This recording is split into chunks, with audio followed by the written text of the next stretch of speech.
Hey, it's been a little while since we caught up with State Representative Tacky Chan of Quincy for a Tacky Talk. How are you, Tacky?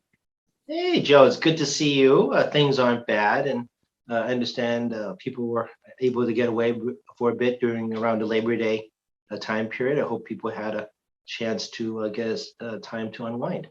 Yeah, it was kind of the first good weather holiday weekend all year, really. I'm not that old, but I do tell people I've never seen it this wet and this hot this often. So true. Yeah, and I'm just waiting for the bumper crop of mosquitoes to bloom. Well, as I told you, I live right across from the Black Creek estuary, so I'm deep in marshland here. So I know a lot about mosquito bites. Yeah, I am sure. Things starting to get active again on Beacon Hill, I'm guessing. Slowly but steadily. I mean, I still ran public hearings in August.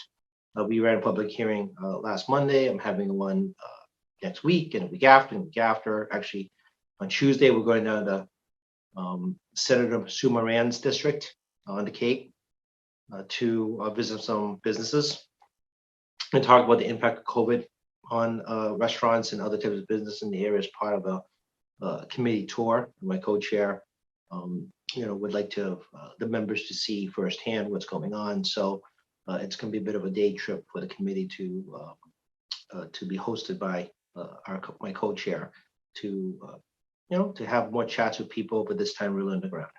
Yeah, what do you make about? I mean, there's still, I'm hearing this worker shortage, even though the federal benefits have come to an end. But businesses are still struggling. Places like restaurants and retail stores, especially. Yeah, I talked to the Restaurant Association president yesterday, Bob Lutz, oddly enough, as you asked that question. Yeah. And he confirms that particularly hospitality has had a hard time in hiring. It is very much a competitive market for hiring hospitality, especially restaurant workers. It is a competitive rate right now to do so. We all agree as well that some of these folks didn't want to wait for the job to return. They didn't know if they had a job to go back to because of the closure of the restaurants and other hospitality industries. There was that uncertainty.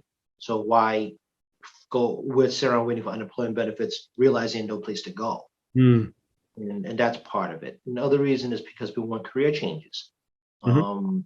Unemployment periods, doesn't matter what unemployment period of any decade, you see a lot of people going back to school or getting a professional license or decide it's time to make a move because by circumstances, it forces you into thinking that maybe you should have a life change. That is actually not unusual. It does happen very often during recessionary periods. COVID is just different because of the healthcare component. Hmm. And a personal health issue. I mean, a lot of folks that work in these industries may have a lot of other issues, whether it be at home or with themselves. And some of the folks that probably aren't returning may have underlying health conditions or caring for people with underlying health conditions and working in a highly exposed public environment, regardless of your mask and hand sanitizing and even distancing. There's only so much space that you can have between people. And I do notice the restaurants that I've been to have been maintaining some degree of social distancing tables the best they can. They kept a lot of different partitions to keep the customers safe from each other as best they can. But if you're in a high exposure environment, that also improves your risk. And we don't have vaccine mandate cards or at all going to restaurants or any public place. So, like riding the T, which is people have hesitancy on, you don't know if the person next to you is vaccinated or infected, Right. and you don't know if your wait staff is vaccinated or infected. You do not know when you're standing in line for a table, or someone comes over and coughs on you because the air is dry, and maybe they're infected or not. You do not know, and this is kind of the other factor that's impacting, particularly front-facing jobs, is the lack of knowledge of whether or not the person you interact with can be a carrier. And as we've also now discovered with the Delta variant, even though you are vaccinated, you can still be a carrier. Mhm. This was not the instance with the original virus nor with Alpha, where you're vaccinated, but your viral load can't get high enough to become a carrier if you've been infected. It appears still, data may change in another week because it seems like every time I talk about this, the data changes in a week. Right. you could still be a carrier despite the fact you feel perfectly well. And this is the problem with early COVID as well. A lot of healthy folks are running around with COVID spreading it around, but they had little to no symptoms. Yeah. I wonder too about the impact that the women in the workplace, have had on the worker shortage. Of course, they had to be home with their children. I think the federal child care tax credit is still in effect. So I'm wondering if that too has something to do with it. That's a lot of women who work in the hospitality industry. So that, there may be that shortage there too. Yeah, workers in general have been very badly impacted by the school closures, not because of schools are not daycare services, okay? Right. I'm not calling Right. it that. But it's a part of your routine of your day work life. And being at home with your kids online, doing schoolwork while trying to get your day job done, as a white collar worker, people do not have to actually go visit someplace, which was challenging. Now, if you have a front facing job, and particularly things like supermarkets, construction, healthcare, and there's a lot of other types of jobs that cannot do what we're doing now on this screen. Right. The lack of school puts them in a bind, because let's say you have your mother or father would normally come in and substitute, let's say on a snow day or perhaps a holiday when there's no school. That is not an option in COVID. You got a 70-year-old mom or dad, and you want to come in and have them take care of the kids for a day. They're retired. That is not really a strong option. Right. And then you have a multi-family situation. I've ever heard of a situation when ones who have multi-generational families, and the front-facing worker, would it be a supermarket, retail, construction, doesn't matter. It brings home the virus, and then you have 3 generations of infections. So, these are things I think those of us that live in a virtual world don't truly understand. That if you have 1 or 2 kids or 3 kids or how many children, you're a front-facing worker, you don't have a choice. You're a wage worker in particular. There's no salary. You don't have a lot of sick time, vacation time, and you're maybe making just above minimum wage to get by, and you have multiple people in the family working, and you need multiple generations of people trying to take care of the family. Yep. Your risk level goes up considerably, and that forces those folks to really have to reconsider whether they can find other types of work that has a reduced level of front facing. What do you make of the president's vaccine mandate, Jackie, for employers with 100 workers or more? And so I had a friend of mine asked me about this regarding the impact on his business. I told him we've done this before. It's called Obamacare, or the ACA. I mean, and Baker had also implemented the provision regarding a fee that businesses have to pay if their employees are not insured, their insurance program, which it's a little quirky, because I'm like, what if you're insured under your spouse's insurance? That means you don't need to take the insurance of the business you're in. So Right. That's like another conversation. That's a different conversation. Okay. But this is something that the state and the federal government has the power to do. And people are like, oh, it's unconstitutional. Well, the Supreme Court did uphold the ACA twice. Yes, that's right. So yeah, this is a federal power, folks. I mean, you can sit on the other side of the screen and tell me I'm wrong, but do remember the ACA was held up twice by Supreme Court with Trump appointees. This was not a liberal court that upheld the ACA. Interesting. So this federal power is there for now, that it can do that, and I'm sure employers are frustrated about that. But again, I also have trouble not believing that employers would like to have a COVID spread in their workplace and have them shut down. And then, of course, everybody knows about it, and no one's going to come visit your business because you got to be tagged with negative idea that you're a super spreader because people talk. So, I mean, I get it. There's a whole degree of, personal liberty, and they don't feel like they have to police the employees. And professions, they actually kind of do, particularly you work in healthcare. I mean, especially infectious diseases. But this is actually kind of a quirky situation. And, if people took more personal responsibility about taking care of other people over themselves, we would not have to discuss things like mandates. Yeah, it's a tricky, it's a shaky argument too, because the vaccines are free. They can't claim any kind of financial obligation or exemption because they're free. And there's such a high vaccination rate of people out there over the course of the past year, of between the clinical tests plus real world.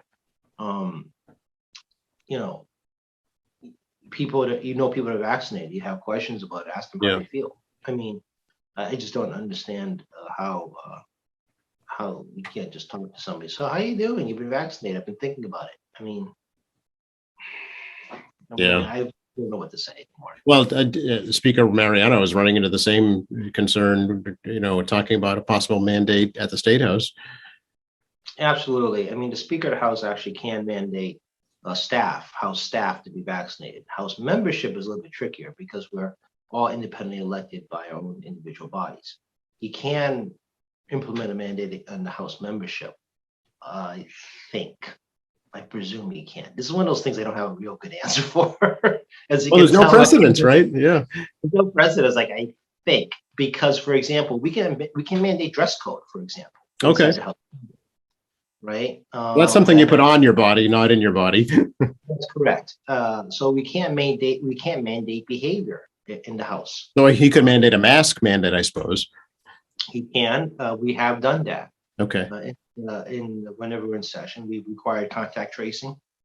The few times I've gone to the building, I've done the contact tracing fellow sheet, as well as social distancing and all that stuff.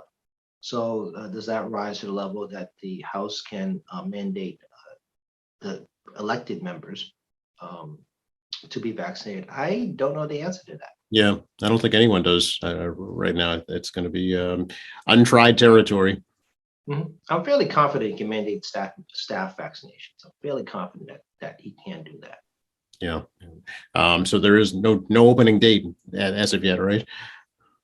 No, Delta really has, again, thrown this whole thing into a loop. It was still doing even Alpha.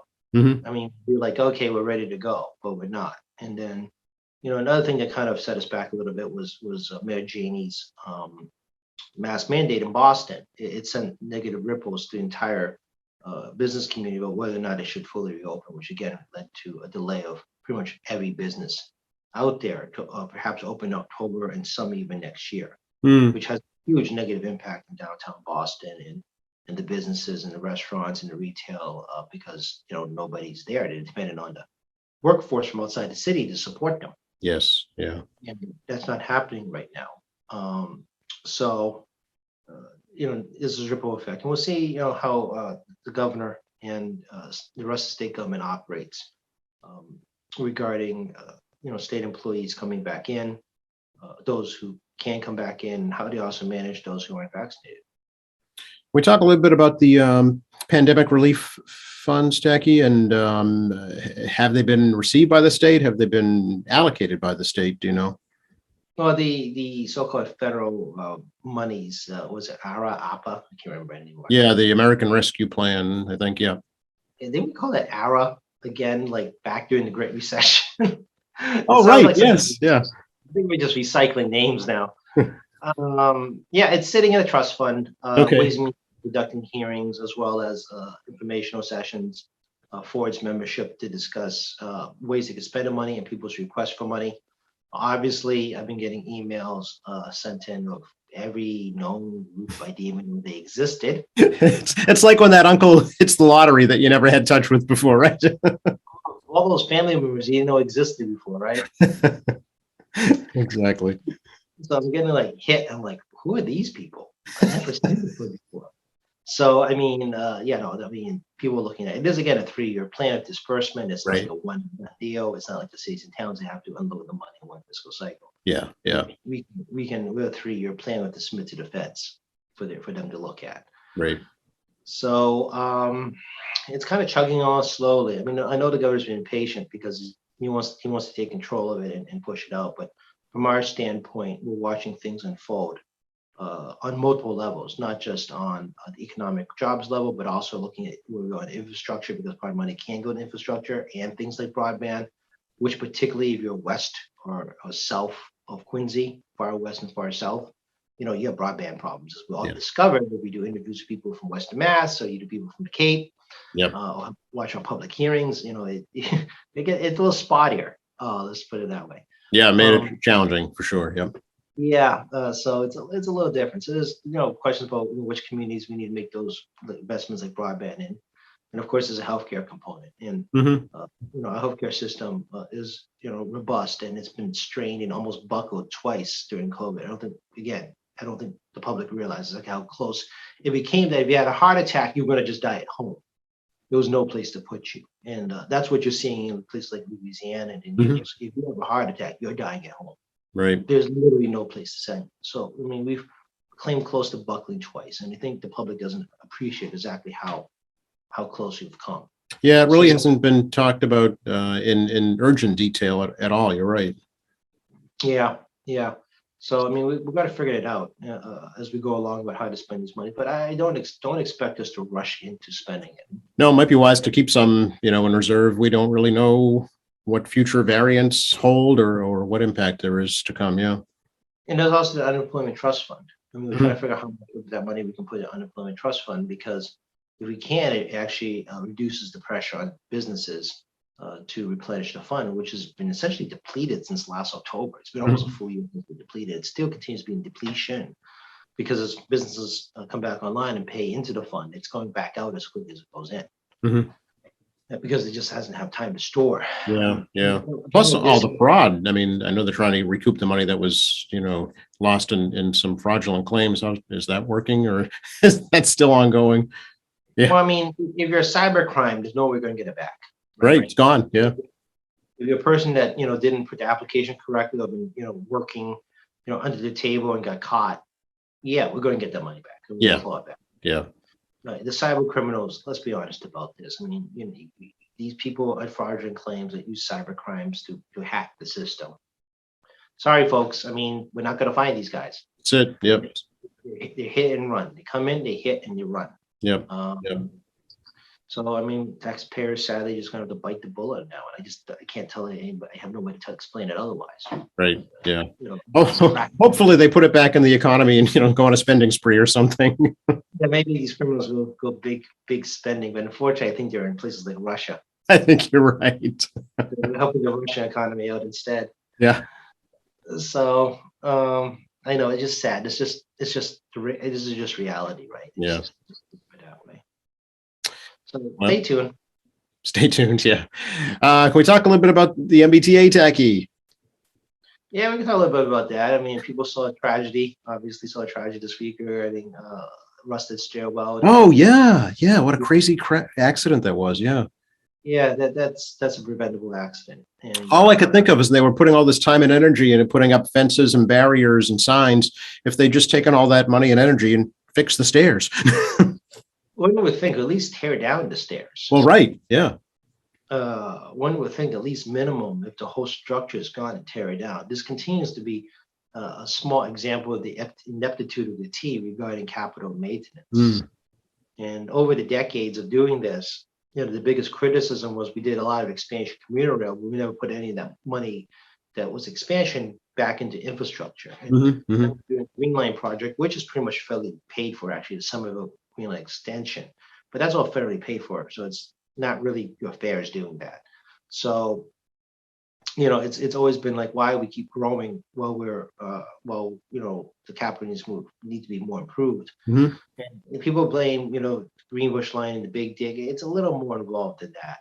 But to be honest with you, people think it's like just one or two things. It's not. It's like a dozen different factors. And now Yeah. you have Boston mayoral candidates wanting free MBTA. Yeah. That kind of stuff. And I'm just like, are you kidding me? I mean, they're already having a ridership problem. Now they have no expansion ridership ability. When pre-COVID, there was no way to expand seating. There was no way to create more space during rush hour periods to increase ridership. And we have, and people want electric buses. People want hybrid buses. That costs money. I'm not against hybrid buses either, but that ain't cheap. And then same thing with better cars. I mean, we still got a slight delay of getting our red line cars in, but I mean, that's past capital costs Mm-hmm. Mm-hmm. on top of, maintaining the rails and sadly things like staircases, Mm-hmm. so this is going to be a continuation. I don't think it's going to end. I think it's going to continue a lot regarding get T capital maintenance issues. and a constant political rhetoric and desire to make it free, cost nothing, and not have to worry about the consequences of public safety. Yeah. So Is that done anywhere that you know of? a free tea, no. Actually, most places on public transportation, the price has gone up. Right. And not us. Our fares have gone up, but not like 90% up. Right. And again, we are not a distance-based fare system. We are a flat fare system. Us in New York City, I believe the only two left in the US, and maybe globally, that is strictly a flat fare system. Everyone is distance-based. Okay. Okay. So if I go from one stop to another, it's a cheaper fare from going one stop to 15 stops. Yeah. Well, it just makes sense, right? You're using the service for less amount of time than somebody who's using it more.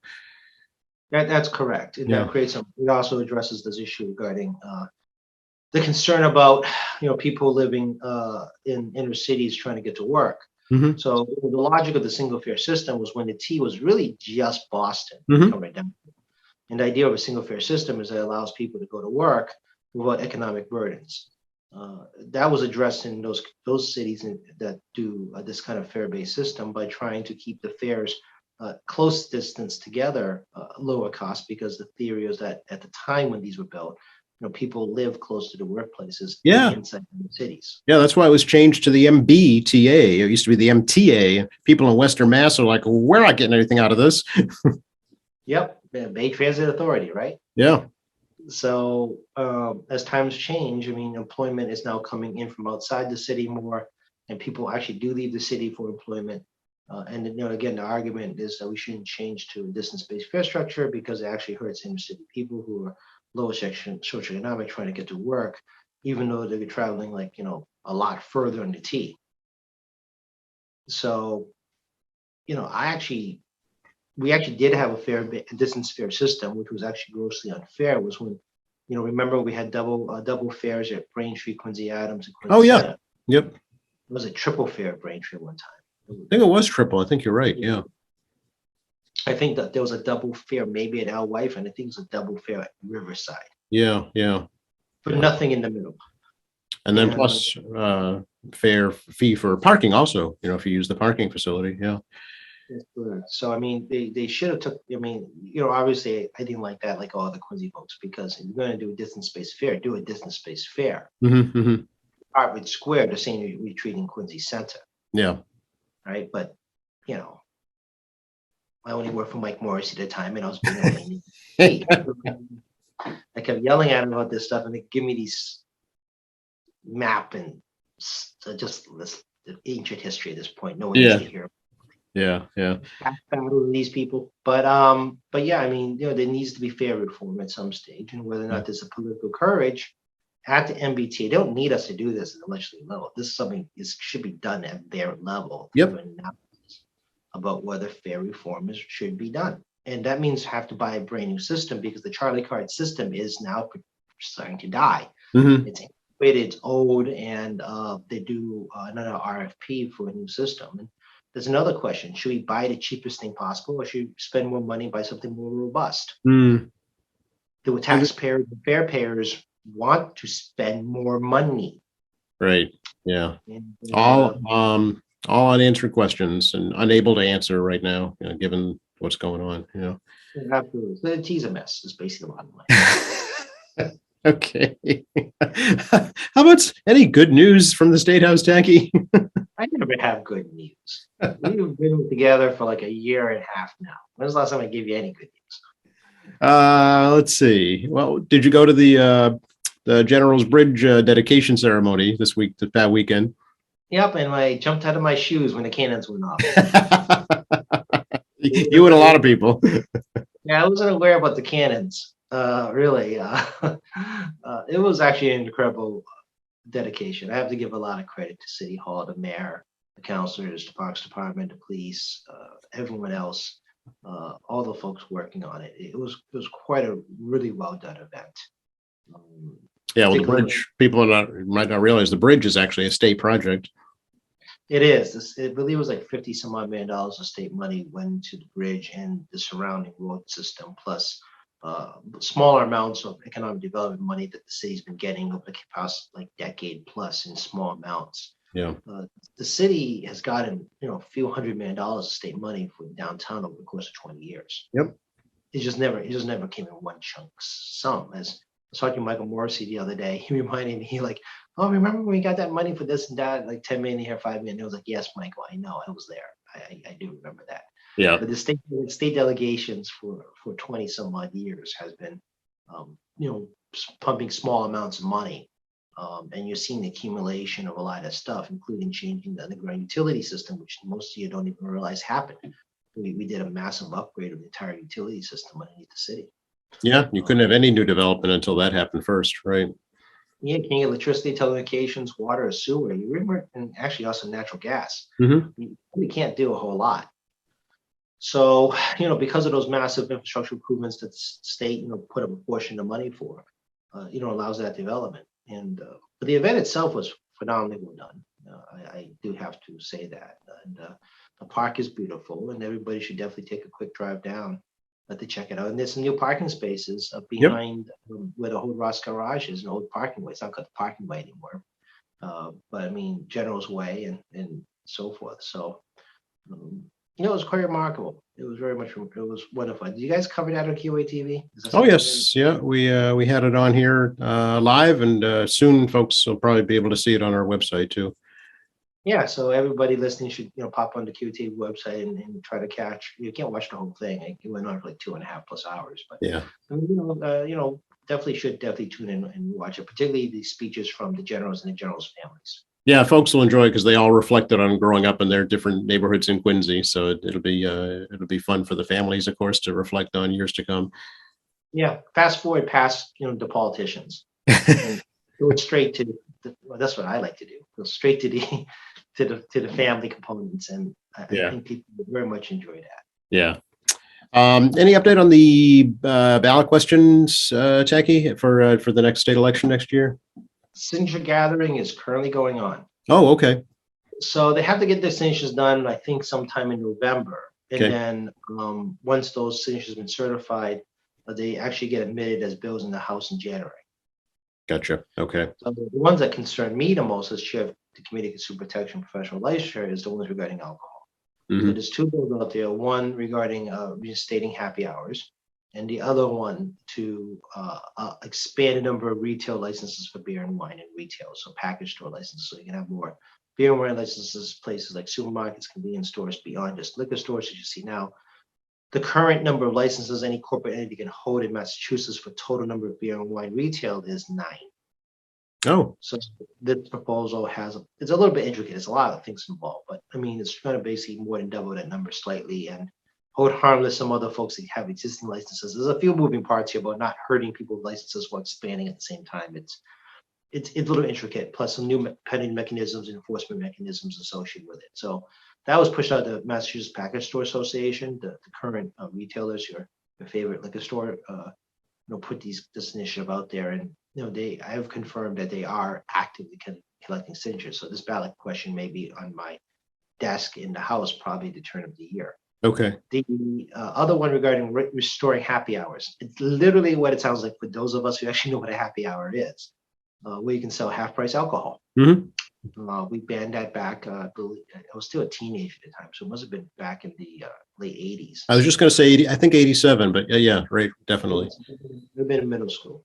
Yep. So, and like I said, most of us who remember the time, and I know I was really young, but I still remember it. The sheer volume of deaths on the news every night from drunk driving, not at 3 a.m.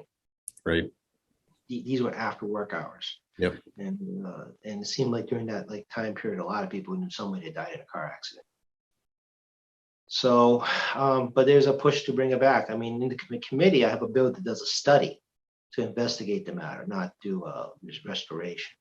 But I found out there is actually a bill coming also, not the ballot question, but a separate bill that's being filed to restore happy hours and a slew of other discount booze related issues under the guise of helping out the restaurant industry.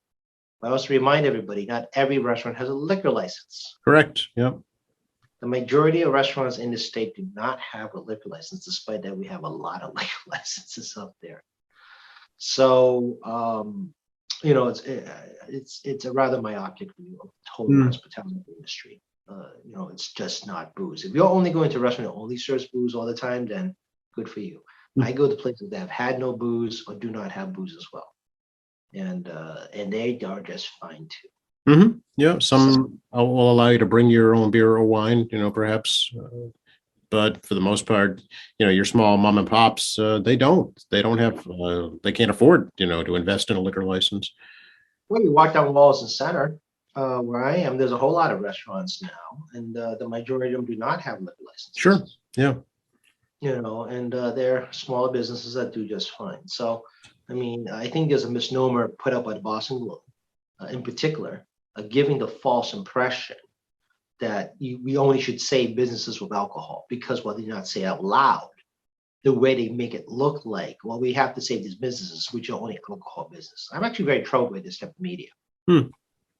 Very much troubled by this type of media, because it's like the advertising, basically advertising in your articles about, take out alcohol and how we have to save restaurants and we have to do more alcohol for restaurants, and all these alcohol licensed restaurants need help. But they neglect to talk about, I don't know, the other half of the industry that isn't alcohol driven. Yeah, you have your sandwich shops, your pizza shops, your delis, your bakeries. Those are considered restaurants too, and they're mostly small family owned. That's absolutely correct. I think people need to understand the bigger picture. As to talk of the restaurant industry and among other industries I deal with. I mean, I am mindful of this kind of like moving dynamic of all these different types of industries coexisting together. And we talk about alcohol licensing here on the podcast before, regarding the valuation licenses and why the quota system exists. And like or hate it, has actually huge economic impacts. They start changing the number of licenses on the quota system around. But I'm very mindful, the fact that it's not just what you see in the newspapers or you see in the TV news or any Facebook article these days.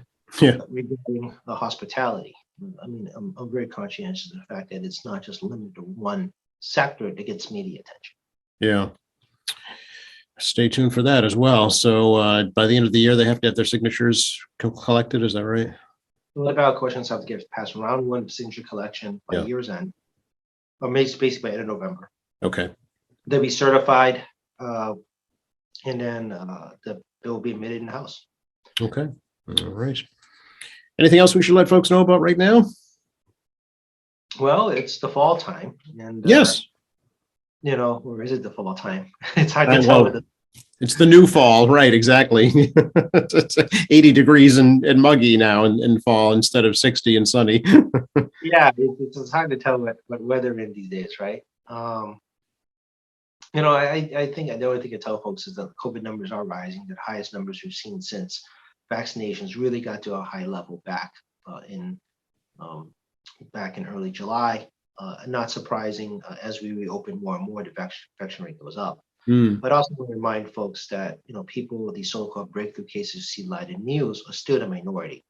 It is under 1% of Massachusetts residents that are breakthrough case. I think it's like 0.61 currently. It's gone up a little bit, but yeah, you're right. It's under 1%. It's definitely. Under 1%. Yeah. And deaths were I think under 200 total of vaccinated people. And we've been saying over and over again, the vaccines are not 100% immunity. Right. I hate when people say I'm immune because I've gotten COVID or I have a vaccine. There is no immunity. I mean, I wish people would stop saying that. Yeah. What you have is you have a lower probability of becoming severely ill, right, or perhaps dying. And people who had passed, sadly, also had other serious underlying medical conditions. Yeah. Also tend to be older. Which again goes back to the issue of mask wearing and the fact to be conscientious around other people, and you need, you got to think about not yourself, because I worry more about my mom than I worry about me, and to take care of my mom requires me to be vaccinated and also try to do my best when I'm not in the house to maintain social distancing somewhat best I can. I do wear masks indoors more than ever. Outdoors, I still feel fairly safe, and I still keep my distance the best I can when I'm outdoors. But I mean, I'm worried about her more than myself, and I think that's very important. So, I mean, very small number of breakthrough cases, despite what the media looks like. And nationally, it's also very small. Um, and there's this booster shot coming up. You saw in the news. People who have high health risk are up first. But if you had unpleasant first two shots, and I did too, it's not going to discourage me from whenever I come up on the list, perhaps down the road, in priority to get that third shot. And I will endure some discomfort versus the alternative. And I had I won't name the hospital, but we have a friend, actually one of my mom's better friends I do, who's 95 and has reaching kind of that age, right? You're 95. And there's a lot of health issues associated with that.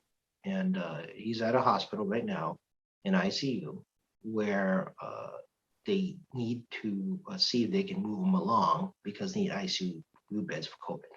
Really? Yep. Wow. So this is real for those of us who know people who do not have COVID and need an ICU bed. So, people don't think it can happen to you. Or you don't know happen to someone you know or you love. Well, you're wrong, because it's unless you're oblivious to it, not caring, it does. So this is the reality, and the people that are in ICU beds aren't vaccinated. Mm-hmm. Yeah. So numbers are up, and not surprising. It's coincide reopening. The more vaccinations, breakthrough cases will occur. Again, it's not 100% immunity, but there could be more breakthrough cases.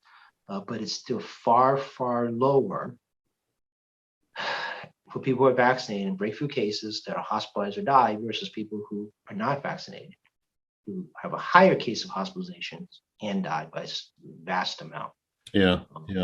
The whole goal is to end the pandemic status of this. It's not ever going to go away, but just to end the pandemic aspect of it, Well, controllability is dependent on all of us to be, controllability isn't done by the hospital system. Controllability is done by us. I mean, this idea we can keep it under control is not a government function. Keep it under control is actually the population's function. You have the power. You have the power in your own hands to make a decision of how to take care of other people. Right. It's up to you to decide how you want to do it. Yeah, good way to put it, Jackie. Yeah. I've said this a lot all through the year, but then the numbers are real. And like I said, it's not surprising. It coincides with the opening of the economy fully. And the numbers have gone up in terms of infection rates and deaths, especially among unvaccinated people. This is not a surprise. I mean, we saw it before last September when we did a partial reopening and numbers went bonkers again. We saw that during people going to the Cape in large numbers, and we saw it again. There was a spike. So I try to tell you, folks, I don't see a massive cliff decline like we did when vaccinations began. You kind of this gradual decline when vaccinations began, and just kind of fell off the cliff, so to speak, when it got to a high vaccination, infection rates went down, but now it's climbing, and I don't see another scenario where it's like just a sudden drop. So, we're about I think we're over 66% fully vaccinated. We're about 70-ish 6%. So about 10% difference on first doses. Those who have the first dose, please get the second. I know some folks only got one dose. They're partially vaccinated. They do have some strong